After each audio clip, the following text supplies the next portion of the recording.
Nouveau webinaire Culture RH. Je vous invite à nous faire signe dans l'audience dès que vous êtes connectés. Comme ça, pour moi, ce sera le signal que tout fonctionne. J'attends de voir si des noms apparaissent, des bonjours. Oui, je vois un premier bonjour. Bonjour Christine, bonjour Maryse, bonjour Karine, Céline, Mélanie, Marie. Voilà, vous êtes là, tout fonctionne. Je suis ravie de vous retrouver. On ne se quitte plus. Ce mois d'octobre s'annonce tout autant intense que le mois de septembre. On l'a redémarré en beauté ce mois, cette semaine. Et puis, on se retrouve aujourd'hui pour parler d'un sujet un peu inédit, entre guillemets, puisque ce n'est pas nécessairement un sujet qu'on a déjà vu sur Culture RH. Et on est ravis que ça vous mobilise et que vous soyez là parce que c'est un sujet crucial pour les RH. Et pour parler aujourd'hui NAO, eh bien, j'ai Benjamin avec moi. Benjamin, est-ce que tu veux bien nous dire un peu qui tu es en quelques mots, ce que tu fais de beau, pourquoi tu es là aujourd'hui? Dis-nous Bonjour tout. Anaïs, en tout cas, on est absolument ravis de pouvoir participer à ce webinaire. Tu as raison, les NAO, les négociations annuelles obligatoires, c'est un sujet fondamental, notamment puisqu'on approche la fin de l'année et que d'une manière historique, c'est plutôt à partir de ce moment-là qu'on commence à réfléchir à ces négociations annuelles obligatoires. Donc, c'est un sujet aussi qui s'inscrit dans la temporalité et donc ravi de pouvoir échanger avec l'ensemble de l'audience également au cours de ce webinaire. Donc, moi, je suis Benjamin Suchard. Je suis le cofondateur et le directeur général de WorkLife. WorkLife, on est une solution globale d'avantages sociaux, d'avantages salariés. Et on tire parti du fait que certains avantages, comme le titre restaurant, deviennent des solutions qui sont extrêmement utilisées et diffusées auprès des collaborateurs et qu'on utilise cette solution pour pouvoir valoriser l'ensemble de la politique sociale et du package salarial. Et donc aujourd'hui, voilà, je vais être ravi de pouvoir vous donner à la fois quelques idées, j'espère, vous partager aussi des expériences, les expériences de WorkLife, mais aussi les expériences de nos clients et interagir avec vous pour aussi pouvoir répondre et échanger et espérer vous apporter de nouvelles connaissances à l'issue de ce webinaire. Eh bien, super. On est là pour maximum 1 heure, tous ensemble. Je le dis à chaque fois, mais je le redis encore une fois. C'est votre webinaire, vous qui êtes en train de nous écouter. Donc, profitez-en, réagissez, posez des questions. Moi, je me ferai votre relais auprès de Benjamin. Donc, n'hésitez pas à faire signe dans le chat. On vous voit. Je réponds d'avance à la question qui revient à chaque fois. Oui, il y aura un replay. Parce que je sais que la question va apparaître à un moment donné. Donc, le replay est envoyé automatiquement. Et puis voilà, je crois qu'on peut se lancer. Déjà, est-ce que Benjamin, tu veux bien un peu nous briefer sur ce qui nous attend aujourd'hui, histoire de savoir dans quoi on met les pieds pendant cette heure de webinaire et qu'est-ce que tu promets à l'audience? Tiens, avec quoi nos RH vont repartir aujourd'hui? Tu as vu un peu comme je te challenge? Tout à fait. En fait, on va premièrement avoir un petit avant-propos sur le contexte 2025. Il faut savoir qu'on a décortiqué l'ensemble des accords d'entreprise qui sont arrivés en 2025. Alors, ça serait un travail assez titanesque de les regarder un par un. On a fait intelligence, on a pris le parti d'utiliser une petite intelligence artificielle pour pouvoir avoir justement de l'information sur les accords d'entreprise, comprendre quand est-ce qu'ils sont déployés au sein des entreprises et de quel sujet on parle dans ces accords d'entreprise. Donc, on pourra, dans ce webinaire, partager Mmh. des informations exclusives, puisque je crois que c'est la première fois en France qu'on va justement faire cette petite introspection des accords d'entreprise. Ensuite, Ah! on va aller dans le cœur du sujet sur les avantages salariés, puisque je le rappelle, le thème de ce webinaire, ce n'est pas simplement les négociations annuelles obligatoires, c'est comment on peut aborder ces NAO quand on n'a pas de marge de négociation, d'augmentation de salaire. Donc, qu'est-ce qu'on peut finalement avoir dans la boîte à outils du RH pour malgré tout proposer des augmentations sans que ça pèse trop sur le budget des entreprises. On parle énormément de pouvoir d'achat, c'est un sujet évidemment important, personnel, politique.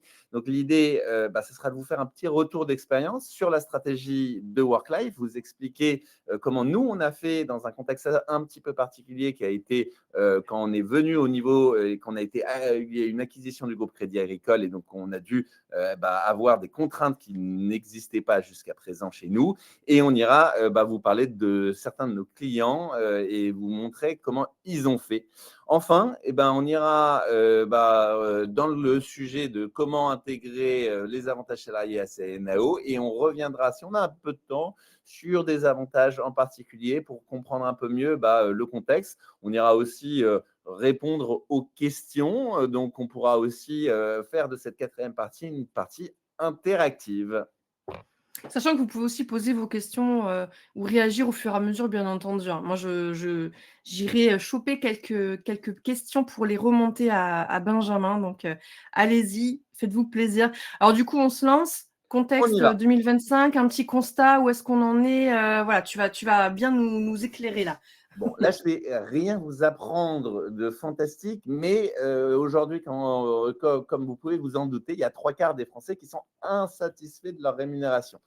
En gros, ils veulent une rémunération plus importante. Évidemment, quand on leur pose la question, c'est quelque chose qui est un constat assez partagé. Maintenant, il y a des contraintes pour les entreprises.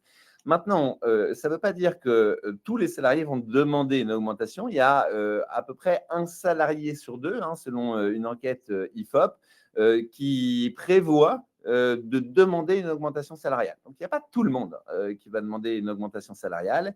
Et quand on regarde un petit peu ce qui s'est fait les années précédentes, il y a eu beaucoup d'inflation les précédentes années, ça s'est calmé aujourd'hui. Donc, le contexte aujourd'hui, la hausse moyenne des salaires, elle devrait situer, selon un certain nombre d'études, entre 1,5 et 2% en 2026. On le voit, c'est beaucoup moins important qu'en 2023, hein, où on venait d'un contexte avec quand même une inflation Ah oui. forte, où il y avait eu un rattrapage parce qu'il y avait plus de 4% d'augmentation en 2023. Donc, on voit ici que petit à petit, on revient sur des types d'augmentation plus naturelles et plus globales, plus habituelles, on va dire, avec 1,5 à 2, ce qui n'empêche pas ensuite, évidemment, des augmentations ici, après individuelles, qui peuvent être très différentes. Donc, ça, c'est un élément important. Et le point ici fondamental, c'est de vous dire qu'en fait, il y a des opportunités pour pouvoir avoir des leviers beaucoup plus forts et aller au-delà des 2% tout en coûtant beaucoup moins cher. Parce que quand on parle d'augmentation, on parle d'augmentation brute pour le Mmh. collaborateur. Le coût pour l'entreprise, c'est du brut chargé. C'est-à-dire que vous augmentez encore de 40% d'augmentation au niveau du budget de l'entreprise. Donc, quand vous augmentez de 2% en brut vos collaborateurs, vous augmentez de quasiment 3% le budget d'entreprise à 2,8 environ. Et donc, ça pèse évidemment sur les finances de l'entreprise. Or, aujourd'hui, vous avez un potentiel, notamment avec les avantages salariés. On y reviendra évidemment hein, dans le webinaire. Mais pourquoi ? Parce que vous avez 82% des salariés qui estiment que ces avantages, c'est devenu essentiel pour soutenir leur pouvoir d'achat. On a même près de 2/3 des salariés qui sont prêts à changer d'emploi, hein, s'il y a un package plus Ah attractif, oui! notamment à cause grâce aux avantages. Et en fait, il y a un élément assez fondamental, c'est que quoi que vous faites, il faut pouvoir le faire savoir. C'est-à-dire que si vous augmentez des avantages, mais que vos collaborateurs n'ont pas conscience de leur avantage, évidemment, il vaut mieux, dans ces cas-là, faire du salaire.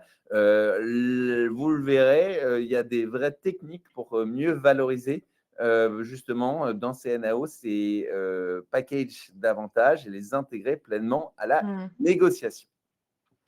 Très clair.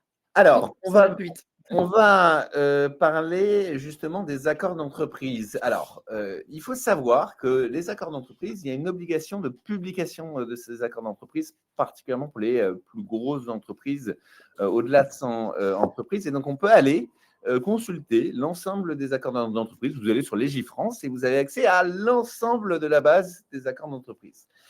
Et ce qu'on voit, ce n'est pas une grande surprise, mais c'est qu'il y a une certaine saisonnalité de ces accords d'entreprise et qu'on voit le pic de ces accords d'entreprise qui arrive en décembre. Pourquoi ? Parce que dans ces accords d'entreprise, vous avez ces fameuses négociations annuelles obligatoires où vous allez récupérer et retrouver l'ensemble des dispositifs et vous allez pouvoir grouper finalement les négociations avec vos partenaires sociaux pour pouvoir négocier à la fois l'augmentation, le contexte plus général dans le dialogue social. Et donc, vous avez évidemment un pic qui arrive en décembre, mais qui va se retrouver aussi de manière importante finalement de novembre jusqu'à mars. C'est le temps de la négociation, du dialogue qui s'inscrit avec les partenaires sociaux. C'est aussi pour certaines entreprises qui vont un petit peu prévoir les choses en avance, hein, on va le dire comme ça, et puis celles qui sont un peu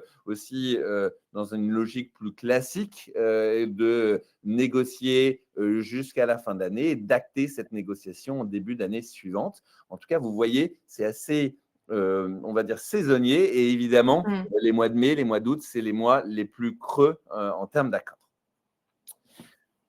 Alors, ensuite, si on se penche un petit peu dans les accords, est-ce qu'on parle d'avantages justement dans les accords? Et ben là, on voit qu'il y a encore beaucoup d'entreprises, près d'un tiers, qui finalement ne vont parler que d'un avantage. Mais on le Ah voit oui. finalement, c'est assez large en termes de négociation, puisque c'est assez bien réparti en fait, hein. On voit 2 à 3 avantages, un tiers aussi, 4 à 5 avantages, un tiers. Donc on voit qu'aujourd'hui, il n'y a pas de règle dans les NAO sur quels sont les avantages au-delà de la rémunération que vous avez en termes de discussion. Donc, Mmh. c'est assez intéressant, et c'est une tendance qu'on voit qui augmente d'année en année, c'est-à-dire qu'on ne va pas limiter les NAO à simplement un accord sur un avantage. En plus, on le verra, il y a des obligations dans les NAO, par exemple de parler de mobilité durable, c'est obligatoire aujourd'hui. Donc, on a tendance à finalement intégrer dans ces négociations plus d'éléments qu'on avait l'habitude de faire jusqu'à On présent. en parle plus? Et donc, de quoi on parle? Ça, c'est important aussi. Mmh. Si on se penche aussi sur les accords d'entreprise, qu'est-ce qu'il y a? Eh ben, on voit évidemment que l'intéressement, la participation et l'épargne salariale, c'est l'élément numéro un de ces négociations, mais ça n'est pas le seul, loin de là. En numéro 2, on parle de mutuelle et de prévoyance. Évidemment, hein, la santé des collaborateurs, c'est essentiel. On l'oublie aussi souvent. Ça participe également à leur pouvoir d'achat. Les entreprises peuvent financer de 50 à 100% hein, de ces avantages. Et derrière, tout de suite, on parle d'avantages qui sont des avantages directement financiers et qui vont se traduire directement par du pouvoir d'achat sonnant et trébuchant, si j'ose dire, puisqu'on parle des titres restaurants, hein, qui est l'avantage préféré des Français. On parle de primes diverses, et là, on le verra, mais dans ces primes diverses, il y a des vrais moyens de valoriser ces primes, au-delà de simplement des primes sur bulletin de salaire. Vous avez évidemment tout ce qui est lié aux activités sociales et culturelles, qui finalement est finalement assez indirect, puisque l'entreprise va donner un budget au CSE qui lui-même ira le répercuter auprès des salariés. Et ensuite, le forfait mobilité durable, la prime de transport, l'indemnité de télétravail, et en dernier lieu, les services à la personne. Alors, un point intéressant, c'est drôle d'ailleurs que ces services à la personne soient en dernier lieu, parce que c'est finalement pour les entreprises le levier le plus intéressant en termes d'optimisation fiscale, puisque Ah oui? c'est exonéré de charges, mais c'est également, ça donne droit à un crédit d'impôt pour l'entreprise de 25%. On reviendra dans le détail. Et en Mmh. plus, ça permet de véritablement concilier pouvoir d'achat et équilibre vie privée, vie professionnelle et sens. Et ça, on viendra aussi sur donner du sens à vos négociations. Mais pour autant, ça reste quand même assez petit aujourd'hui dans les négociations d'entreprise. Benjamin, il y a Laurence dans l'audience qui questionne sur le fait qu'elle voit pas forcément l'avantage logement dans les avantages les plus discutés. Est-ce qu'il est caché parmi, une des catégories ou non, effectivement, il fait pas partie des sujets les plus discutés? Alors, vous avez les fameux 1% logement. Vous avez aujourd'hui une obligation légale sur le logement. En revanche, aujourd'hui, en termes d'accords d'entreprise, de négociations spécifiques, il y a assez peu d'entreprises qui ont des accords spécifiques à ce sujet-là. C'est pour ça qu'il n'apparaît pas dans nos D'accord. statistiques. OK, OK. Très clair. Et Donc, donc tu vas nous faire un peu une review des avantages salariés, alors, là, c'est juste pour vous donner un petit peu un ordre d'idée de ce que vous pouvez avoir aussi dans les avantages qui sont des avantages directement en termes de flexibilité et en termes d'avantages financiers. Mais vous avez en effet le titre restaurant, le service à la personne, le forfait mobilité durable. Vous voyez ici un certain nombre d'avantages et c'est souvent des avantages qui sont à la main du RH, pas à l'avantage des CSE. Il faut savoir Mmh. aussi en fonction de la taille d'entreprise, de savoir si vous avez un CSE ou pas. Vous avez aussi des avantages qui, eux, sont à la main du CSE, comme l'allocation sport, l'allocation cadeau, l'allocation culture ou vacances, qui peuvent être à la main du RH ou du dirigeant, d'ailleurs, si vous êtes dans des entreprises de moins de 50 collaborateurs. On aura l'occasion d'y revenir un petit peu en détail. On voulait juste vous donner un avant-goût de ce que vous allez pouvoir faire. Mais avant de rentrer dans le détail de tous ces avantages, on va aller un peu parler concret et donner des exemples de comment ça peut vraiment changer dans vos négociations, ces éléments d'avantage, quand justement vous avez des marges Mmh. assez faibles en termes de budget. Super, on va sur les cas concrets. Petite parenthèse juste Benjamin, il y a Steven qui demandait si l'indemnité télétravail, elle est obligatoire ou pas? L'indemnité télétravail n'est pas obligatoire. En revanche, Ah oui? vous pouvez, non, elle n'est pas obligatoire. En revanche, vous pouvez tout à fait la donner comme un levier d'exonération. Il y a deux Mmh. types dans le télétravail. Il y a à la fois une indemnité qui peut être forfaitaire en fonction du nombre de jours télétravaillés dans la semaine, que vous pouvez aller donner forfaitairement à vos collaborateurs. Et vous pouvez aussi avoir une prime qui est liée à l'équipement, cette fois-ci dans le télétravail, qui cette fois-ci n'est pas plafonnée, mais dans laquelle vous aurez une obligation de financer à 50% sur un nombre limité d'items, c'est-à-dire le bureau, le matériel informatique. Et Ouais. cette fois-ci, vous n'avez pas de cap en termes de montant. En revanche, vous devez financer 50% pour que ça soit, vous ne pouvez pas financer 100% dans la prime à l'équipement. Sur ensuite l'indemnité forfaitaire, vous avez une indemnité forfaitaire qui est exonérée, qui dépend encore une fois du nombre de jours que vous avez par semaine OK, très de clair. télétravail. Et justement, Merci pour ta réponse. je vous partagerai un exemple pour une entreprise industrielle qui avait des salariés qui étaient en télétravail et d'autres qui n'y étaient pas. Et je vais vous expliquer comment ils ont un petit peu géré justement ces avantages. Ah! Mais J'adore ce genre d'exemple. J'adore ce on, genre d'exemple. on y viendra. Je ne vais pas spoiler, mais ça arrive juste après un petit peu la stratégie qui a été la nôtre. Alors, pourquoi je vous parle de OK. la stratégie work-life? Je vous parle de la stratégie work-life parce que je pense qu'elle peut être assez représentative des exemples que vous pouvez avoir qui sont des contraintes. On dit comment faire avec des contraintes. Pourquoi contraintes? Je veux partager un exemple. En fait, Worklife, nous, on est désormais une filiale du groupe Crédit Agricole. Et on a été intégré au groupe Crédit Agricole en 2024. Avant, on avait finalement une liberté de pouvoir gérer les augmentations. On était dans un contexte plutôt start-up avec des fortes augmentations. Et donc en 2022, on avait fait une augmentation de quasiment 7%. On était à 6,75%. En 2023, on était à 7%. Et en 2024, ce qui s'est passé, finalement, on a dû intégrer une politique groupe. Et dans la politique groupe, on nous a dit, en maximum, en termes d'augmentation, vous pouvez aller à 4%. Alors, c'est des belles augmentations. Encore une fois, on est dans un contexte spécifique. C'est une entreprise au niveau Syntec, en convention collective, avec beaucoup de jeunes diplômés, donc avec des augmentations qui sont fortes, avec aussi une nécessité d'attirer des talents. Donc, on est dans des augmentations qui sont fortes, mais pour autant, on avait des contraintes et il fallait pouvoir répondre à ces contraintes tout en permettant de continuer à attirer et à fidéliser les Mmh. collaborateurs, notamment qui Mmh. étaient arrivés dans un contexte où ils avaient aussi la vision d'avoir une augmentation importante. Donc, qu'est-ce Ouais. qu'on a fait face à ce contexte?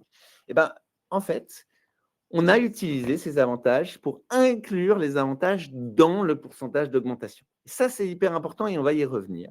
C'est-à-dire qu'on explique aux collaborateurs au moment de leur discussion avec leur manager sur leur augmentation, on ne donne pas un pourcentage d'une part de rémunération, d'augmentation et d'autre part d'avantages.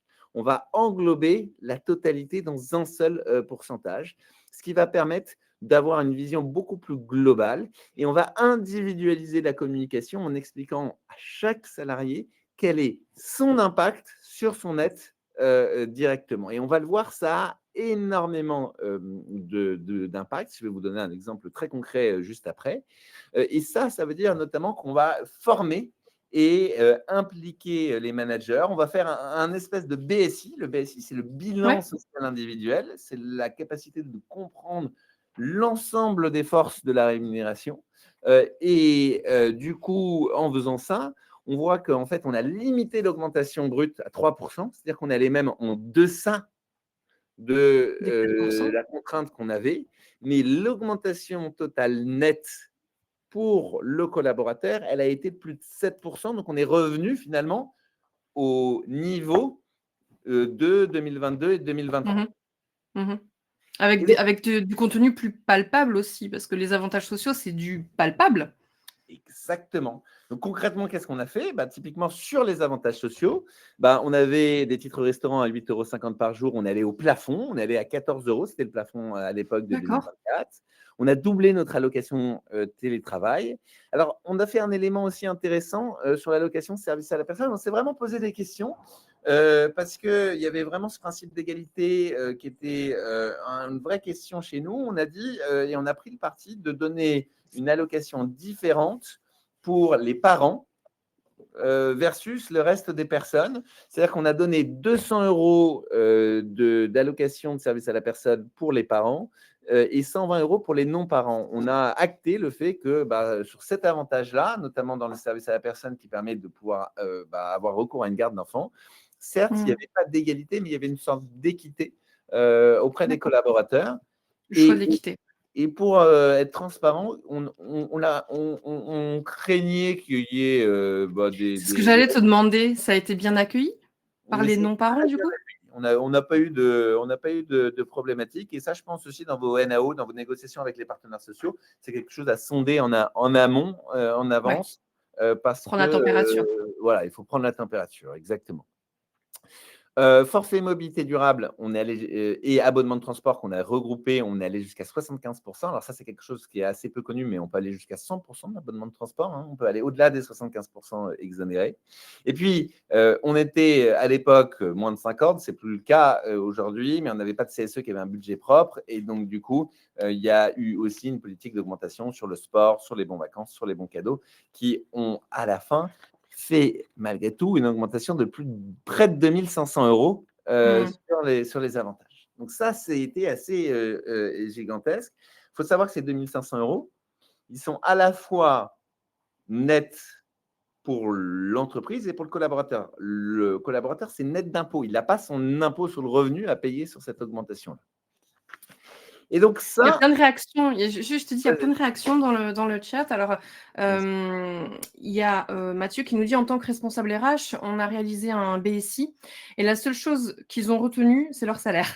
Peu importe, voilà, les avantages, dedans, en l'occurrence mutuelle, prise en charge 100.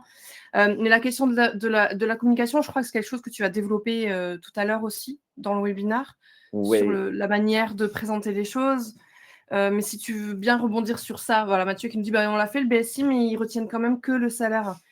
Alors évidemment, et ben, c'est une super bonne remarque de Mathieu. En fait, le BSI, souvent, c'est assez peu consulté. Ça dépend comment vous l'envoyez. Il y en a qui l'envoient à l'ancienne par courrier pour rendre le truc un petit peu formel, mais par mail, on voit que les taux d'utilisation d'usage du BSI, c'est de l'ordre de 40 à 45% en fonction de votre population et vous l'oubliez assez rapidement. Alors, le BSI, c'est hyper bien, mais il faut que ça soit effectif et il faut que le collaborateur ait une vision assez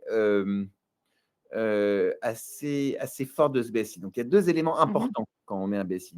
Nous, chez Worklife, on envoie un BSI en termes de notification sur le téléphone du collaborateur dans l'application qui est la nôtre. Donc, du coup, c'est beaucoup plus valorisé. Les taux Mmh. déjà de visualisation de ce BSI se situent plutôt autour de 85 à 90%. Et on va même mettre un BSI mensuel nous, pas simplement annuel, pour expliquer que, bah oui, les titres restaurants, la location télétravail, tous ces éléments-là, ça fait partie de la rémunération globale. Et Mmh. donc, on va insister sur ce message. Ça, c'est numéro un. Et le deuxième élément important, c'est que ce BSI, il est aussi à destination des managers. Ça, c'est hyper important. Si on pense que c'est que les RH qui doivent faire le boulot d'expliquer la rémunération, eh ben, en fait, ça ne peut pas marcher. Mmh. Finalement, le RH, il est là aussi pour pouvoir aller former les managers pour que dans la négociation, mais de manière générale, dans le discours qu'il y a, il n'y ait plus simplement un discours de rémunération brute, mais un discours de rémunération globale. Et ça passe par une Mmh. formation et ça passe par expliquer aux managers non seulement leur rémunération, mais comment mieux expliquer la rémunération à leurs Ouais. managers. Et si on Les fait managers deviennent des relais. tout Surtout que à fait. leur parole est souvent plus entendue, que celle des RH dans l'entreprise. Je dirais pas que c'est une parole plus entendue, mais c'est disons que évidemment, vous avez vos RH, vous leur parlez, quelques fois dans l'année, votre manager, vous leur parlez tous les jours. Donc, Et ouais, il y a une il est sur le terrain. sacralisation peut-être de la plateforme de la parole des RH, mais disons que le 1er client, des RH, on dit souvent, c'est les salariés. En réalité, c'est, les managers, ce que disait, le DRH de OnePoint, par exemple, il disait: «Moi, mes premiers clients, c'est, les managers, c'est pas les salariés parce qu'on est là pour pouvoir enabler les managers», et donc ça, Mmh je mh. pense que c'est intéressant et c'est particulièrement intéressant quand on parle de rémunération et quand on parle, de NAO. Donc il faut à la fois un outil pour valoriser cette rémunération, donc un outil, innovant qui puisse relayer sur, directement les collaborateurs, mais aussi, une formation, des managers, c'est essentiel. Très clair. Et alors, je rebondis sur la remarque, de Nicolas. Pensez-vous que cette stratégie puisse être efficace, comprise auprès d'un public industriel pour lequel le revenu est souvent proche du SMIC? Alors je pense que tu as un exemple justement, tu as dit tout à l'heure à nous partager sur, le secteur industriel. Donc, peut-être qu'on reprendra cette question à ce moment-là, si ça te va? Alors, je vais commencer, par y répondre maintenant et on ira Allez, je vais prendre vas-y. l'exemple d'une entreprise industrielle du Nord, très rapidement, mais puisqu'on me lance sur le sujet, c'est d'autant plus compris par, une clientèle industrielle. Parce que quand vous OK. mettez 100 €, 200 €, 300 € ou même 50 € d'avantage, vous imaginez qu'en termes de pourcentage sur un SMIC, et bah, évidemment, l'effet est beaucoup plus fort que, sur, un salaire, d'un cadre dirigeant de 50 000 € où les 100 € seront, finalement moins impactants. Mais là encore, Nicolas, tout dépend de comment vous communiquez. Si cet Mmh. avantage devient une ligne sur un bulletin de paie, bah, on l'oublie vite. En revanche, si on le valorise, nous, par exemple, c'est le cas, de ce que font nos clients, c'est-à-dire qu'ils mettent cet avantage sur une carte de paiement, à l'image des titres restaurants, hein, d'ailleurs, au nom de l'entreprise. Il y a même une entreprise qui a appelé ça une cagnotte avec le nom de son entreprise, pour pouvoir expliquer, que ça vient dans le quotidien, ça devient un outil Ouais. marketing RH. Parce que le collaborateur, il n'a pas simplement sa ligne à un moment donné, il a sa carte avec le nom de l'entreprise et il va utiliser cette carte et comprendre ce que l'entreprise fait pour lui. Mmh. Quand vous mettez en place du service à la personne de la garde d'enfants, vous comprenez que votre entreprise, par exemple, elle met du pouvoir d'achat, mais elle va vous aider aussi à payer vos frais de crèche. Quand vous mettez une prime transport, elle va comprendre, vous allez comprendre que tous les jours, quand vous venez au bureau, eh ben, typiquement, l'entreprise, si c'est le financement du carburant, ou de la mobilité durable en fonction des enjeux de l'entreprise, ben, l'entreprise, elle est là pour accompagner le RH. Et même si c'est une prime quelconque qui peut être pas forcément exonérée d'impôts, à partir du moment où elle part du bulletin de salaire et elle se concrétise sur un élément qui est une carte de paiement, et ben là, il y a tout de suite une compréhension très forte des collaborateurs et qui devient à la fois du pouvoir d'achat, mais aussi un élément clair de rémunération et de visualisation de ce que l'entreprise fait pour moi en Mmh. tant que salarié. Donc il y a un vrai enjeu de communication, et sur la question de l'outil, parce que Céline qui demandait quel outil, pour faire le BSI, bah, j'ai cru comprendre que du coup Worklife le génère? Oui, alors nous, chez nous, on a pris le parti que, en fait, quand vous mettez une application de titre restaurant, par exemple, c'est l'application qui va être la plus utilisée par vos collaborateurs. Quelle que Oui. soit l'application, hein, que ce soit Worklife ou quelqu'un d'autre, il se trouve que tout le monde l'installe. Il y a 99 de gens qui vont installer cette application parce que c'est du pouvoir d'achat. Et nous, on dit, bah, c'est dommage de faire de cette application simplement la promotion de tel prestataire ou tel autre prestataire d'avantages salariés. Il faut que ça soit Oui. finalement la valorisation globale de votre package. Donc, Et nous, oui. dans cette application, on va mettre le BSI pour que le collaborateur retrouve son BSI.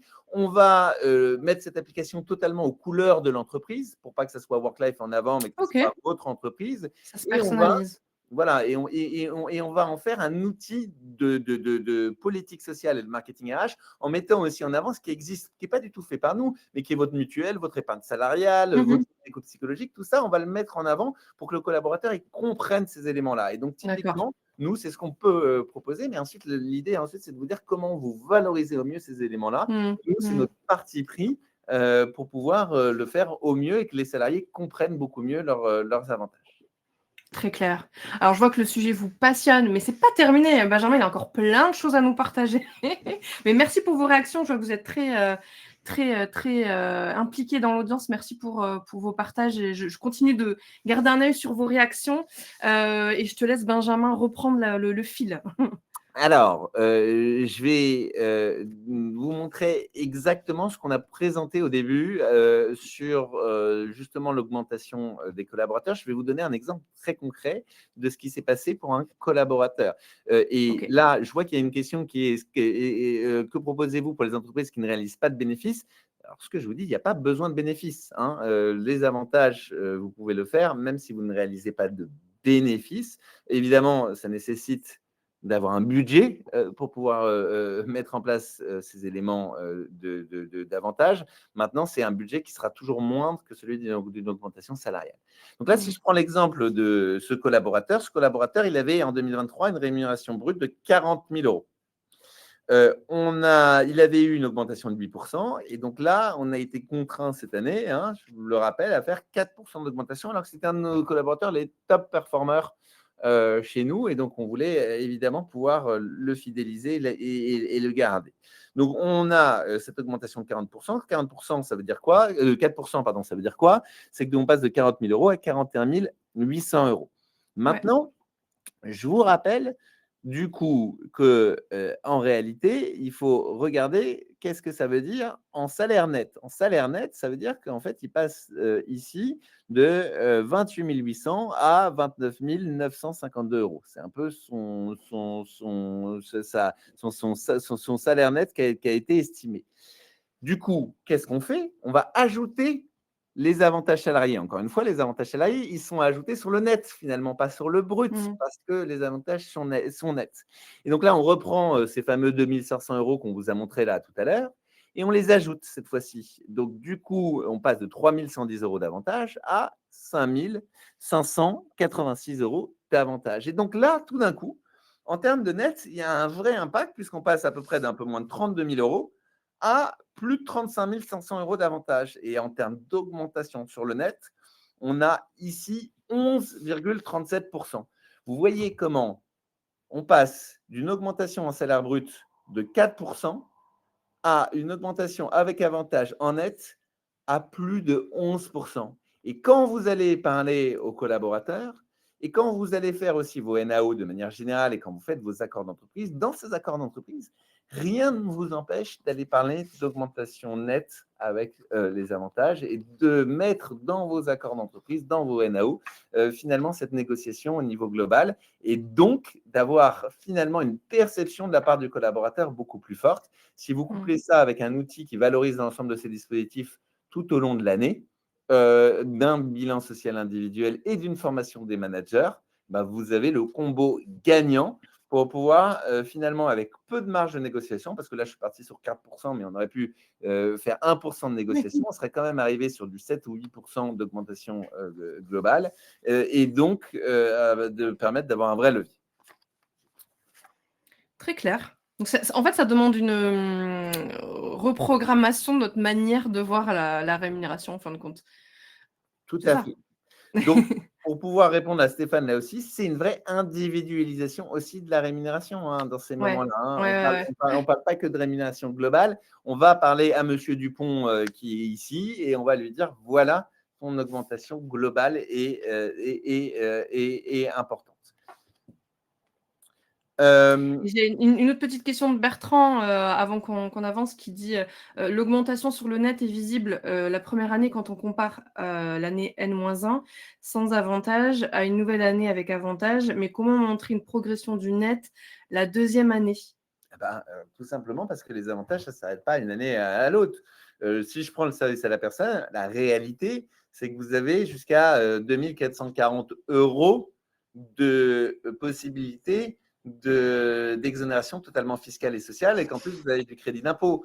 Donc, vous n'allez pas garder quelques tours dans votre manche. Ne mettez pas le maximum de vos avantages tout d'un Ouais. coup. C'est-à-dire que ayez une augmentation progressive, ça vous permet d'année en Oui, année ça se réfléchit sur le long terme. le faire. Et d'ailleurs, quand vous faites ça, d'ailleurs, ça doit aussi, cet élément, servir pour vos négociations annuelles obligatoires, mais ça peut aussi servir au moment de l'embauche de vos collaborateurs. Nous, dans une embauche d'un collaborateur, vous avez une sorte de BSI à l'embauche qui dit: «Attendez, voilà ce que je vous propose comme rémunération globale, qui est de temps décomposé en salaire, X et avantage Y», ce qui fait X plus Y. Mmh. Et donc on le fait dès l'embauche et je pense que ça, c'est aussi important pour que le collaborateur il ait bien cette vision-là. Et donc, c'est un vrai levier qui peut se faire sur plusieurs années. C'est pas besoin de mettre all-in la première année, entre guillemets. OK. Tu as d'autres exemples, à nous partager de vos clients d'ailleurs, je crois?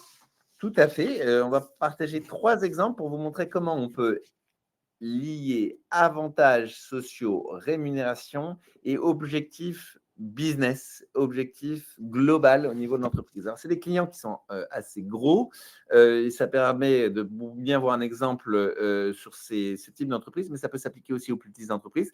Je vais le faire à l'inverse, puisqu'on a parlé d'entreprise industrielle, je vais vous parler de ce leader agro-industriel français qui est OK. dans le Nord, que vous voyez à droite de cette slide.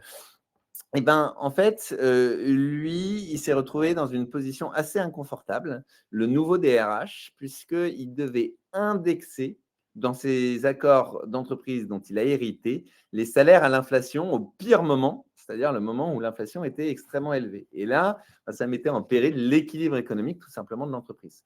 Donc, il s'est dit: «Comment je vais faire pour pouvoir utiliser les leviers davantage, comme on l'a vu tout à l'heure, pour que ça coûte moins cher à l'entreprise, tout en permettant finalement d'arriver à des niveaux proches de l'inflation pour les collaborateurs». Et donc, il a fait une tirelire. Il a appelé ça tirelire plus le nom de son entreprise. Et il a finalement utilisé un même montant, mais qu'il a divisé en deux. C'est-à-dire que pour tous les collaborateurs qui faisaient du télétravail, il a donné un montant exonéré de tirelire pour ses collaborateurs en télétravail. Mais pour ceux qui n'avaient pas de télétravail, eh ben, il a donné finalement une prime. Cette prime-là, elle n'était pas exonérée, mais plutôt que de la mettre sur bulletin de salaire, il l'a aussi mis sur cette fameuse carte avec le nom de son entreprise, cette carte de paiement, ce qu'on propose nous chez Worklife, avec le nom de son entreprise. Et ça a permis en fait, de rendre concret l'augmentation de salaire, même s'il y avait une partie, pour une partie des collaborateurs, où il y avait finalement des cotisations. Donc, ça finalement était la même chose qu'une augmentation salariale. Ça a permis de mieux valoriser ces dispositifs. Et pour Mmh.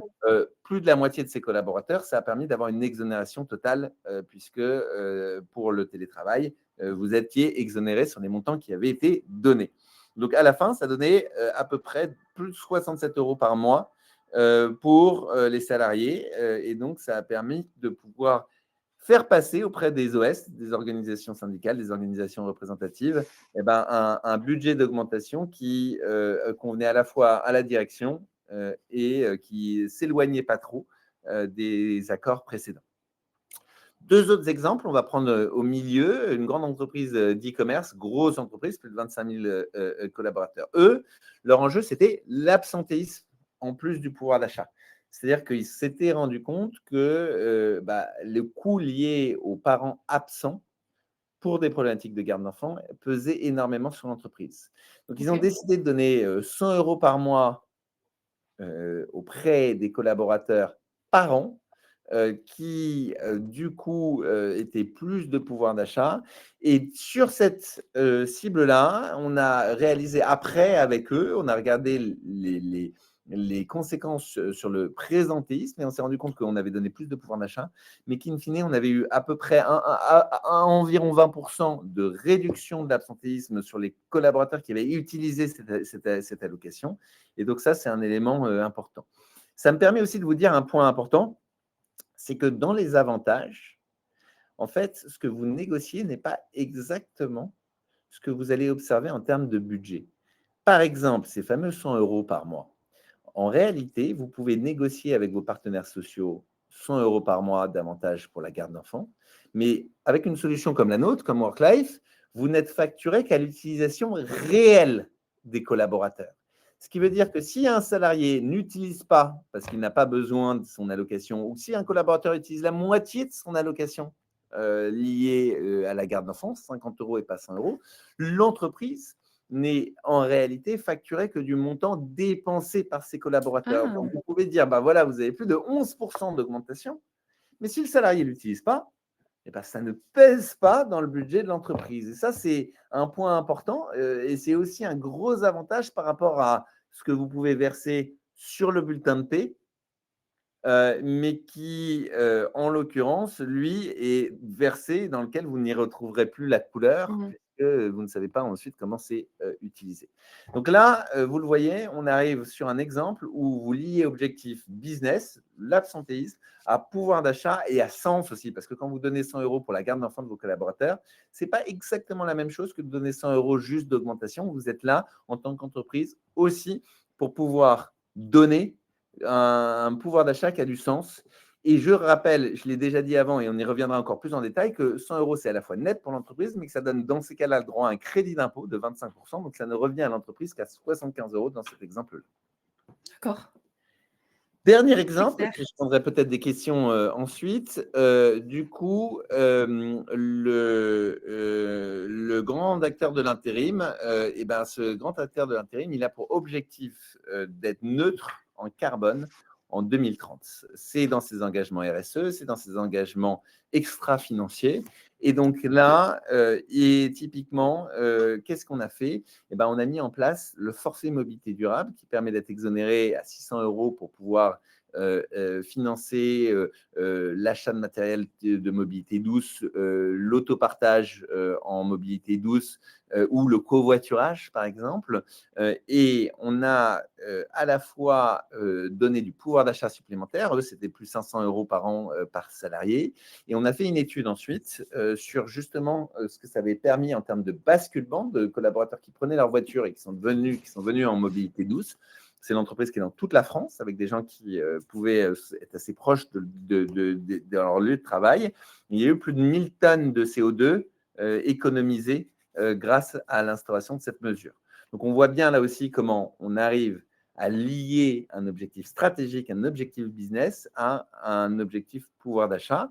Et ça me permet d'ailleurs, puisqu'on parle de mobilité durable, bah, de répondre à la question de Laurence qui me demande pourquoi est-ce qu'on peut préciser le caractère obligatoire de la mobilité dans les NAO. Et oui, bah, aujourd'hui, vous avez une obligation, pas de mettre en place un avantage de mobilité durable, mais vous avez une obligation qui a été mise en place par la loi LOM, qui est active depuis 2019, de aborder ce sujet avec vos partenaires sociaux. En vrai, vous pouvez dire, bon, ben voilà, on l'aborde. Est-ce que vous avez un sujet? Oui, non, et on peut passer à autre chose. Mais c'est Mmh. aujourd'hui une demande de plus en plus forte des partenaires sociaux. Et c'est assez intéressant de dire, bah oui, on va en parler, mais on va aussi en parler dans un cadre global d'augmentation, parce qu'on peut lier impact économique et impact écologique. Et donc, quand on parle de ça, ça devient fondamentalement intéressant. Je vois qu'il y a quelques questions, sur l'avantage, SAP, Gaëlle Anne qui demande: «Est-ce que ça vaut que pour la garde d'enfants, du coup, cet avantage?» Alors, la réponse est non. C'est beaucoup plus large. C'est les services à la personne. Il y a 16 activités dans les services à la personne. Vous avez notamment tout ce qui concerne l'aide à domicile. Donc, pour une Ouais, population d'aidants, c'est important. Mais de manière large, vous pouvez être dans un équilibre vie privée, vie professionnelle, puisque les prestations de ménage, par exemple, d'accord. sont tout à fait autorisées. Et je vais même vous donner un exemple qui est assez peu connu. Mais dans le service à la personne, vous pouvez tout à fait, si vous avez une politique vous souhaitez donner une politique sur le sport. Le sport, c'est souvent quelque chose qui est laissé au CSE, mais la réalité, c'est qu'avec le service à la personne, vous pouvez tout à fait financer des coachs sportifs à domicile. Donc nous, par exemple, on fait des partenariats avec des plateformes comme TradeMe pour des collaborateurs qui sont sensibles à la pratique du sport et à la pratique du sport en entreprise ou chez eux, de financer à travers cette allocation de service à la personne du sport pour avoir des coachs à domicile. Et donc, c'est assez large en termes d'avantages, Ouais, effectivement. comme vous pouvez le voir, et on n'y pense pas souvent. Très bien. Alors, il y a Astrid qui a mis dans le chat un lien, hein, si ça vous intéresse, un guide pour réussir sa NAO. Maintenant, forcément, la question qui vient, elle est logique. C'est maintenant qu'on a entendu tout ça et qu'on a été un peu attiré par tout ce que tu as pu nous partager et convaincu. Maintenant, la question, c'est OK, qu'est-ce que je fais? Moi, RH, qu'est-ce que je peux faire? Par quoi je commence? Donc là, on va rentrer dans une partie un peu plus pratique en termes d'étapes. Comment on s'y prend? Voilà, qu'est-ce qu'on fait? Quels sont tes conseils, Benjamin, pour que ça fonctionne? Par Tout à quoi on fait. On va commence? rentrer dans le détail, on va rentrer plutôt dans le cadencement. Juste peut-être avant de rentrer là-dedans, juste une question sur la prime, puisqu'on en parlait. Essayons de boucler la boucle, comme on dit, sur la prime versée aux parents. Il Ouais, est tout à fait possible de prévoir un plafond, hein, mais ce n'est pas que ouais. pour les parents, c'est dans tous les avantages. Et il y a des possibilités de pouvoir donner une prime annuelle, mais aussi une prime mensuelle. Et cette prime mensuelle, elle peut être cumulable ou non cumulable. Concrètement, vous pouvez donner 100 euros de tel avantage tous les mois et ça se réinitialise tous les mois, que vous l'ayez utilisé ou non. Donc, j'ai dépensé 50 euros au mois de janvier sur mes 100 euros. Et ben, au mois de février, j'ai de nouveau 100 euros. Tant pis pour les 50 euros que je n'ai pas dépensés. Ou vous pouvez décider de l'avoir cumulable. Donc, j'ai dépensé 50 euros sur 100 euros au mois de janvier. Et ben, le mois de février, j'ai de nouveau 100 euros, mais j'ai aussi les 50 euros que je n'ai pas utilisés. Et ça peut être réinitialisé en fin d'année. Donc, en fait, vous faites un peu ce que vous voulez en termes de politique de cumul ou non, de réinitialisation Mmh. ou non, et d'annualisation ou de mensualisation. Euh, la prise en charge de 100% de l'abonnement de transport peut-elle être exonérée de cotisation? La réponse est oui, tout à fait. Alors, c'est justement dans ce petit guide dont Astrid vous a transmis le lien, c'est quelque chose d'assez peu connu. Vous aviez dans les années 60, dans le BOSS, qui est donc ce qui fait foi en termes de contrôle, en cas de contrôle de l'administration fiscale, donc le bulletin de la sécurité sociale, un article assez peu connu que les très grandes entreprises connaissent, qui disent que en réalité, 100% de l'abonnement de transport est complètement exonéré fiscalement et socialement. Et c'est un peu en contradiction avec ce qui est arrivé en termes de mesures ensuite dans les récentes années où on nous a dit 75%. Mais comme c'est encore ces fameux 100% dans le boss, vous pouvez tout à fait vous y référer. Et il y a eu plusieurs entreprises qui ont eu des contrôles dans nos clients. Il n'y a eu absolument aucun problème. À partir du moment où c'est sur le boss, c'est bon. Donc, on vous donne D'accord. pour nous le lien vers ce fameux article et vous pouvez aller à 100%, même si vous voyez sur le site des URSSAF uniquement 75%. C'est quelque chose d'assez méconnu et qui peut être un levier important. De la même manière, par exemple, l'indemnité kilométrique, c'est quelque chose qu'on oublie assez souvent qui Mmh. permet de financer les déplacements domicile-travail et à aller à des montants assez élevés de 2 000, 3 000 euros en fonction du véhicule du collaborateur. Donc, il y a un certain nombre de leviers comme ça où on peut aller pratiquement, si on voulait, jusqu'à 15 000 euros d'avantages par an par vos collaborateurs exonérés. C'est tout dans ce petit guide, vous y retrouverez. On avait prévu de rentrer dans le détail, mais je pense qu'on n'aura pas le temps étant donné l'horaire. Mais en tout cas, voilà. Mais la bonne nouvelle, c'est que dans le support que je vais vous partager d'ailleurs d'ici la fin, vous aurez le reste de la présentation dans le PDF avec notamment les avantages stars pour booster le pouvoir d'achat. Ça serait intéressant, je pense, pour l'audience de récupérer ça. Tout à fait. Euh, Alors, on donc, vient. préparer le terrain. sur le terrain. Bon, alors là, on va peut-être enfoncer les portes ouvertes, mais c'est quand même important. Sur la politique salariale de l'entreprise, il faut expliquer quels sont les objectifs de direction. Je vous ai parlé d'une entreprise de e-commerce qui voulait réduire l'absentéisme, je vous ai parlé d'une entreprise qui voulait réduire l'impact de carbone. Ça veut dire que quand on parle de rémunération, on ne parle pas que de rémunération, on parle d'objectifs stratégiques. Donc, on va prendre en compte les résultats des précédentes NAO, mais on va aussi remettre un petit peu un contexte global qui dit contexte de l'entreprise, mais dit aussi contexte économique global. C'est important de faire preuve d'un maximum de transparence sur les résultats de l'entreprise, sur les indicateurs aussi économiques du pays. On est dans une situation complexe. Je pense que ça n'a échappé à personne. L'actualité est compliquée, mais je pense que c'est important de rappeler malgré tout aux partenaires sociaux, même si on le sait, parce que qui dit incertitude au niveau macroéconomique, dit que les leviers aussi de l'entreprise, ils sont incertains. On ne sait pas aujourd'hui concrètement le budget de l'année prochaine. On ne sait pas Ouais. les contraintes économiques qui vont peser sur les entreprises. Et donc, on a une marge de manœuvre peut-être plus faible que les années précédentes.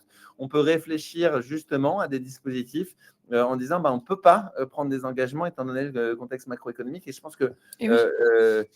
au moins, je ne sais pas si c'est accepté, mais c'est écouté en tout cas de la part des partenaires sociaux. Enfin, il faut bien évidemment anticiper les demandes des salariés, aborder des discussions. En termes de timing, c'est important de se cadencer les timings et d'expliquer une espèce de rétro-planning. Parce qu'il ne faut pas que les discussions s'étirent trop longtemps, parce que sinon on se retrouve à négocier. Mais il ne faut pas non plus faire tout. Donc, il faut expliquer dès le début, voilà mon rétro-planning, on va commencer à discuter, voilà les éléments, voilà ma méthode, et bien expliquer la méthode pour pouvoir avancer. Ensuite, il faut construire une proposition qui soit à la fois solide et attractive. Une fois qu'on a défini la stratégie et les objectifs, on va relister l'ensemble des sujets qu'on va aborder, les demandes des partenaires sociaux, les sujets obligatoires, notamment la mobilité, et on va réaliser des projections, des budgets, notamment ensuite. Et du coup, on va préparer un argumentaire, et cet argumentaire, il va ici être important, notamment pour s'appuyer sur des faits concrets. Et je reviens à ce que je disais au début de Oui. ce webinaire, et c'est aussi des éléments qui vont vous permettre d'avoir des éléments de langage qui sont aussi des éléments que vous allez devoir évoquer auprès de vos managers pour qu'ils puissent avoir les outils et les armes pour pouvoir expliquer, parce qu'il n'y a rien de pire que d'avoir une augmentation qui n'est pas expliquée par les collaborateurs.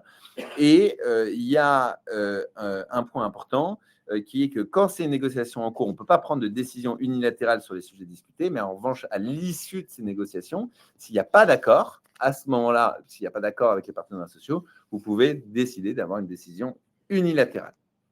Enfin, dernier élément, mais c'est important, c'est important de faire appel à un prestataire en amont des NAO, parce que, en fait, il y a un écueil dans les NAO, dans les négociations, c'est qu'on va aller négocier et on va tellement négocier qu'on va rendre illisible une politique de négociation. Si vous négociez avec les partenaires sociaux, je prends l'exemple de la mobilité. Vous allez arriver à vous retrouver à dire, bon, allez, on négocie le titre de transport individuel qui est compris dans les forfaits mobilité durable avec une prise en charge à 75%.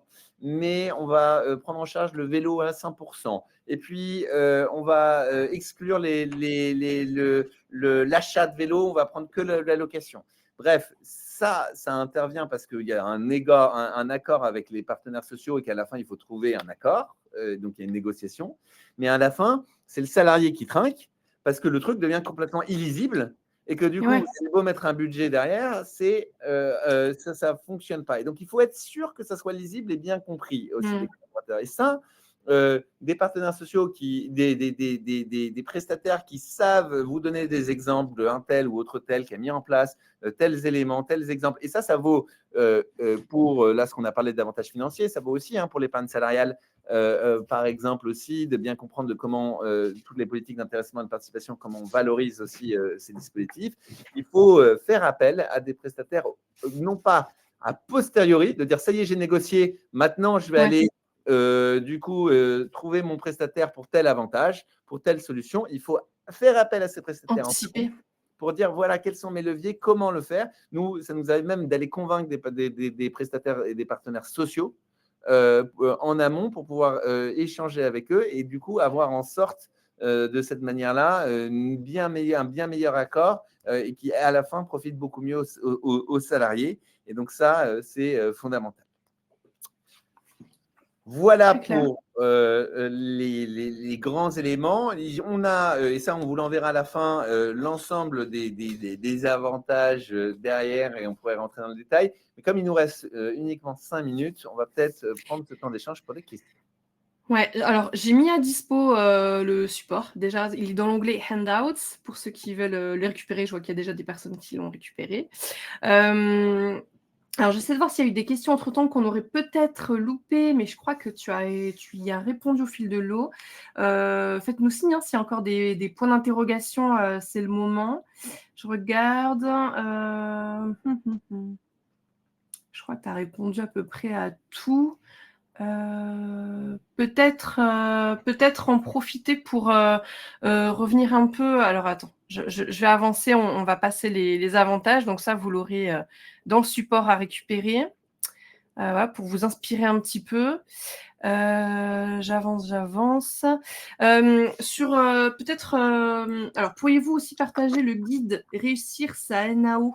Alors, il est juste au-dessus. Je vois Astrid l'a mis. Alors, je vais vous le remettre au cas où, moi aussi, dans le chat. Mais il est dans le chat. Vous pouvez le récupérer. Vous avez juste à cliquer sur le lien que je viens de vous repartager, le guide complet. Peut-être quelques mots sur Worklife, parce que j'ai vu passer des réactions, notamment sur le côté outils, comment formaliser, etc. Alors, tu l'as... Merci Mathieu. Tu l'as déjà évoqué, mais est-ce que peut-être que ça permettra aussi d'aller vers une conclusion? Est-ce que tu peux nous partager un peu voilà, de ce que fait Worklife concrètement et comment ça peut être une solution aussi pas que pendant cette phase d'ailleurs NAO finalement. Avec grand plaisir. Donc, comme on l'a compris, nous, on a une application et une carte de paiement qui est une carte de paiement Ouais. intelligente qui va pouvoir regrouper l'ensemble des dispositifs d'avantages.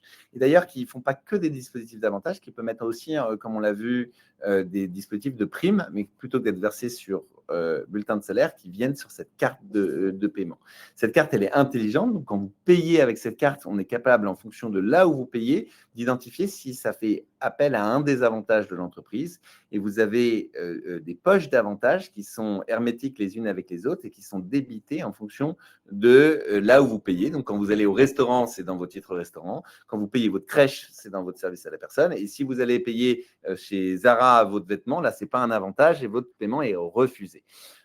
Ce qui est important de noter chez Worklife, c'est qu'au-delà de cette fameuse carte intelligente qui regroupe les avantages, c'est qu'on fait notamment titre restaurant, un enjeu pour que, en tant que salarié, vous compreniez votre package d'avantages. C'est-à-dire que dans l'application, vous avez l'application aux couleurs de l'entreprise et vous avez tous les dispositifs qui Oui. existent déjà. L'épargne salariale, la complémentaire santé, toutes les plateformes que vous avez, le mécénat de compétences si vous en avez, bref, ce que vous avez au sein de l'entreprise. Et donc, on va mettre en avant. Et donc, tous les jours, quand le collaborateur il regarde le solde aussi de son montant, par exemple, de titre de restaurant, il voit tout ce que l'entreprise fait. On va pousser un BSI, on va en faire une plateforme de communication. C'est-à-dire que l'entreprise peut envoyer des notifications, il y a un espace communication. Et donc, Oui, en c'est fait, un vrai outil interne en fait. voilà, on en fait un outil stratégique, on déploie les avantages salariés pour en faire un levier de votre communication et de votre stratégie. Vous pouvez consulter notre site et on a un petit lien qui a été partagé si vous voulez qu'on puisse vous faire une démo de la solution ou tout simplement qu'on vous donne des conseils hein, plus largement. Il n'y a aucune obligation. Vous êtes en train de mettre en place un accord d'entreprise et vous souhaitez savoir qu'est-ce qui se fait dans votre industrie. On peut aussi le faire sans problème. Donc voilà, je vous invite Oui, surtout, il y a Céline qui demande, elle aimerait bien voir à quoi ça ressemble. Peut-être qu'Astrid peut nous mettre dans le chat un lien vers de la démo ou vers le site pour que l'audience puisse aller voir. Je crois Et que ça à quoi intrigue. ça ressemble, Céline? Céline, je vous invite, il y a un petit lien vers une démo, à la fois sur notre site internet et qui est aussi mis en place ici. Vous faites une demande de démo et on aura une personne qui vous fera un plaisir de vous montrer cette démo. Donc, je mets un peu de teasing pour ceux qui souhaitent voir à quoi ça ressemble. Puis, je termine aussi peut-être par vous dire que, vu on parlait de management tout à l'heure, Ouais. il y a un podcast qu'on a lancé qui s'appelle Beyond Work and Life. Mmh. Je vous invite à regarder avec des vrais sujets RH, des enjeux sur le management, sur les seniors en entreprise, sur la place des RH dans des grandes organisations, sur le lien entre business et RH, avec des invités assez sympas. Donc, n'hésitez pas. Ça s'appelle Beyond Work and Life et je serais ravi aussi, pour ceux et celles qui le souhaitent, de pouvoir répondre à vos questions aussi. Donc, si vous souhaitez prendre contact directement avec moi, c'est assez simple, c'est ben@worklife.io. Trop bien. Bah, on est vraiment dans le timing. On est arrivé au bout du webinar. Alors, déjà, je te remercie, Benjamin, parce que tu as délivré énormément d'informations et de conseils aujourd'hui. J'essaie de lire un peu vos réactions. Gaëlan qui demandait est-ce qu'un avantage accordé l'année N peut-il être remis en question l'année suivante? Allez, ce sera la dernière question. Est-ce qu'on peut remettre en question un avantage accordé sur l'année N l'année suivante? Oui, vous pouvez, mais c'est pas facile. C'est pas comme, c'est-à-dire que c'est pas Aussi comme simple. c'est pas comme la rémunération sur laquelle vous allez avoir une obligation légale, etc. Mais en revanche, bah, c'est plus compliqué. Enfin, c'est compliqué. C'est un rapport de force avec vos partenaires sociaux, mais légalement, vous pouvez.